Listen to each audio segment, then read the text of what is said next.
Hello, YouTube! Rock and roll! Welcome to our first ever debut of the ElectroJet Rock Show. I'm your humble host, Jett Blair. I'm here in Las Vegas, Nevada, and my co-host, Professor Electro, is based in Los Angeles, California. Hello, YouTube! We're here to talk about all things 1970s and 80s heavy metal and hard rock and roll, small clubs to big arenas, performing rock and roll, recording rock and roll, producing and engineering rock and roll. Hey, we were there back in the late 70s and 80s. We were 5 high school friends in a rock band playing in LA, the Valley, the Sunset Strip, Hollywood clubs, backyard keg parties, Wild Rogue Ranch festivals, meeting rock stars on their way up and their way down, recording demos and fighting with the rest of the LA bands, trying to get a record contract in the super competitive 80s music scene. Remember, this was before the internet and before affordable quality digital recording. It wasn't easy or cheap back then to get good quality recording. We didn't get a ton of exposure at the time, so we weren't as well known as bands like Rough Cut, Steeler, or Bad Axe, say.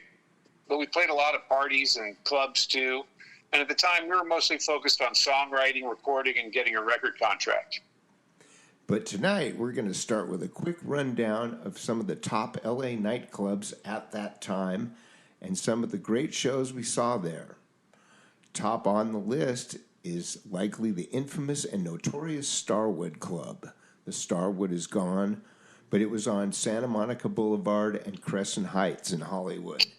And it was where Van Halen, the Go-Go's, Wasp, Quiet Riot, Motley Crue, and the Runaways got their start. And there's a load of other bands who did too.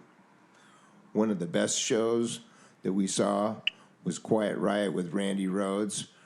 They didn't play that many shows there. They probably did maybe a dozen, maybe a few more, and we were lucky enough to see them right up against the stage on his side. And yeah, they were well amplified for sure. Yeah, one day Jett comes to school and says, hey, this band Quiet Riot is playing, and they have this great guitar player, Randy Rhoads. We got to go see him. So we said, oh, well, where are they playing? And Jett says, at the Starwood in Hollywood. And we went, huh? Anyway, we got a map, and 16 or 17 years old, drove down to the Starwood. How we got in, I don't exactly remember, but yeah, they was a great show. They were well amplified. Great band. Yeah, we also saw Starz there. In fact, our entire band went together to see that. I personally also saw London at the Starwood and Swan Song recording artist Detective at the Starwood. Detective, wow, what a band. If you ever saw him, you know. Michael DeBar on vocals, Michael Monarch from Steppenwolf on guitar, Bobby Pickett on the bass, John Hyde on the drums, Tony Kaye was in the band at that time on keyboards. He was from the band Yes. Yeah, Detective, Bobby Pickett and John Hyde, they were an incredible rhythm section. They had a great band, very underrated, under the radar these days, but well worth a listen. The Troubadour is another legendary Hollywood club we went to a lot. We saw Wasp and a few other bands there. We even played there a couple times. Once with Diamond David, Lee Roth, and Van Halen in the audience watching us. That was a trip. After the gig, we got to talk with him in the parking lot for 20 or 30 minutes. We were checking out his chopped and channeled 51 Mercury Lowrider, which actually turned out to be the car in the Panama video. Yeah, we're thinking about doing a show that's just about that evening, by the way. And we have a lot of hilarious details to share about meeting Diamond Dave. So stay tuned to future shows. That was his laugh. Hollywood also has the legendary Whiskey A Go-Go nightclub. It was called the Whiskey back then. We didn't see a ton of bands there, but we did see bands like Warrant, Pretty Poison with Richard Black in the front, Black and Blue, and a few other shows there. But mostly, if we went to Hollywood, the majority of the time, it was at the Starwood or the Troubadour. Yeah, Gazzari's was another Hollywood club. That's one where Van Halen had a lot of shows before they had their big break. We saw Poison and Warrant and some other bands there. Black and Blue also, with Tommy Thayer on guitar, who later went on to be in Kiss. But like Jett said, we didn't frequent Gazzarri's as much as the Starwood or the Troubadour. We were in Hollywood. Generally, we were at the Wood or the Troubadour. The Roxy is another Hollywood club that's still around today. It's on the Sunset Strip. I happened to see Steve Hackett, the guitar player from Genesis, on his solo tour after I think he left Genesis when I saw him there, as well as there was a band called Hawk. And Hawk was notable because the drummer was Scott Travis before he was in Racer X and Judas Priest. He's the drummer, Scott Travis. Racer X was an awesome band, by the way. I saw them a couple of times at another club in the Valley.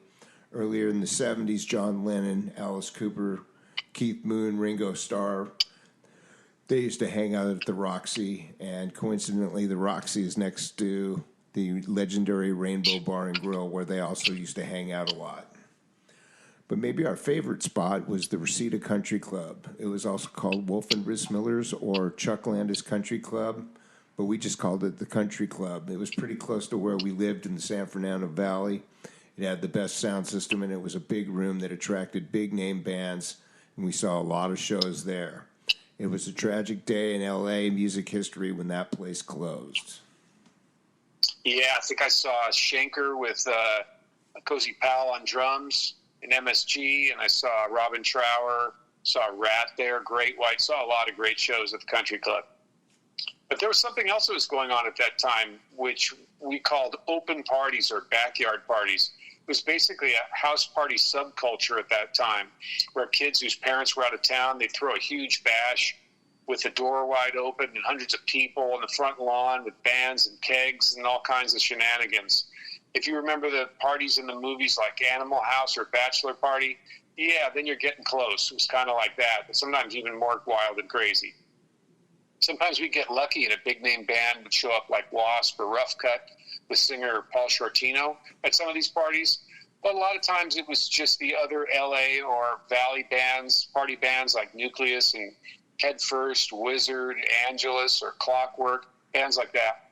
And we played a lot of these backyard parties. They were incredible spectacles. But sadly, they're no more. I think guns and gang violence ruined them in the late 80s, and by the early 90s, I think they were pretty much done. Yeah, great one, Professor. These are some of the topics we will be talking about in future shows.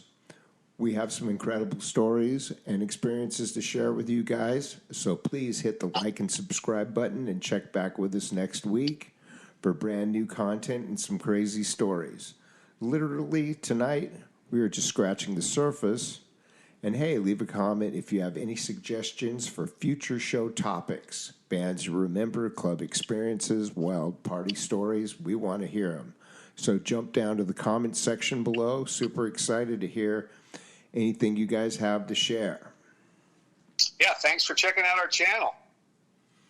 Yeah, thanks to everyone who's helping us get off the ground. This is your humble host, Jett Blair, signing off, and thanks for listening. Rock and roll!